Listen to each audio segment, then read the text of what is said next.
Discussing about post menopausal bleeding. कोई भी bleeding जो कि मेनोपॉज के 12 महीने बाद, जो कि 1 साल हो गया, 1 साल बाद 12 महीने मेनोपॉज जो है 45 से 50 की एज में 12 महीने के लिए अगर जो है पीरियड्स बंद हो गए हैं तो मेनोपॉज कंसिडर किया जाता है। तो any bleeding after menopause 1 year का ड्यूरेशन, 1 साल के बाद, मेनोपॉज के 12 मंथ के बाद कोई भी ब्लीडिंग है तो वो हो गया post menopausal bleeding. Post menopausal bleeding जो है वो उसके क्या क्या रीजंस हैं, इटियोलॉजी क्या क्या है। तो सबसे कॉमन इटियोलॉजी जो है वेस्ट में इंडोमेट्रियल एट्रोफी या सिनाइल इंडोमेट्राइटिस है। सिनाइल इंडोमेट्राइटिस मींस सिनाइल मतलब ओल्ड एज हो गया, इंडोमेट्रियम का जो है आइटिस मतलब इन्फ्लामेशन हो गया। तो age related inflammation of endometrium या एट्रोफी ऑफ इंडोमेट्रियम। तो एट्रोफी ऑफ इंडोमेट्रियम जो है पोस्ट मेनोपॉजल वुमेन में लो एस्ट्रोजन जो है लेस देन 20 पाइकोग्राम अगर एस्ट्रोजन हो गया तो इस वजह से जो है एस्ट्रोजन क्या करता है, प्रोलिफरेशन ऑफ इंडोमेट्रियम। तो इंडोमेट्रियम का प्रोलिफरेशन नहीं होगा तो धीरे धीरे इंडोमेट्रियम की लाइनिंग थीन होते जाएगी, एट्रोफी होने लगेगा सेल्स का। तो एट्रोफिक थीन इंडोमेट्रियम हो जाएगा और उस वजह से जब भी स्ट्रेचिंग होगी या टेंशन आएगा इंडोमेट्रियम के लाइनिंग पे तो टीयर होगी और ब्लीडिंग हो जाएगा। ये जो है वेस्ट में सबसे कॉमन है endometrial atrophy, post menopausal bleeding का ये सबसे कॉमन रीजन है वेस्ट में।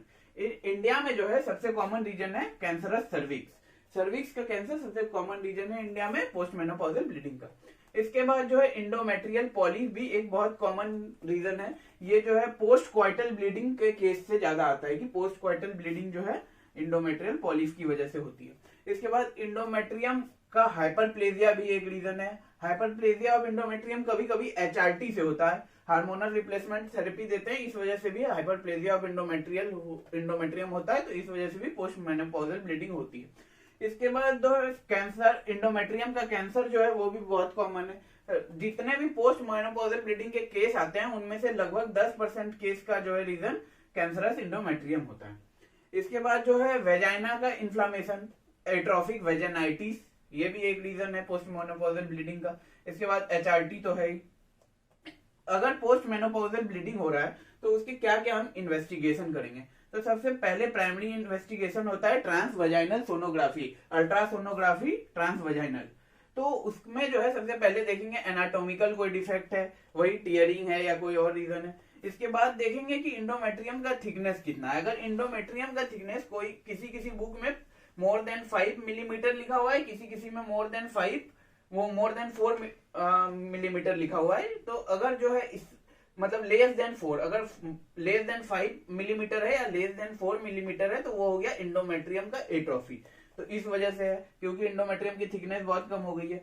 और जो है अगर मोर देन 5 है मिलीमीटर तो ये नॉर्मल है। तो इसके लिए हम फिर आगे क्या करेंगे, इंडोमेट्रियम का सैंपलिंग के लिए भेजेंगे, बायोप्सी करेंगे या नीडल एस्पिरेशन से इंडोमेट्रियम के टिश्यू को लेंगे और इसको सैंपल भेज देंगे लैब में कि क्या और रीजन है, अगर जो है एट्रोफी रीजन नहीं है तो।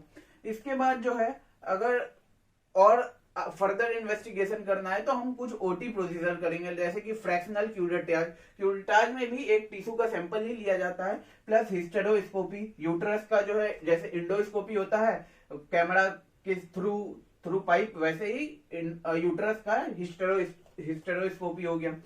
ये करेंगे फ्रैक्शनल क्यूरेटाज प्लस हिस्टेरोस्कोपी या फिर dilation and curettage plus hysteroscopy for the investigation of post menopausal bleeding.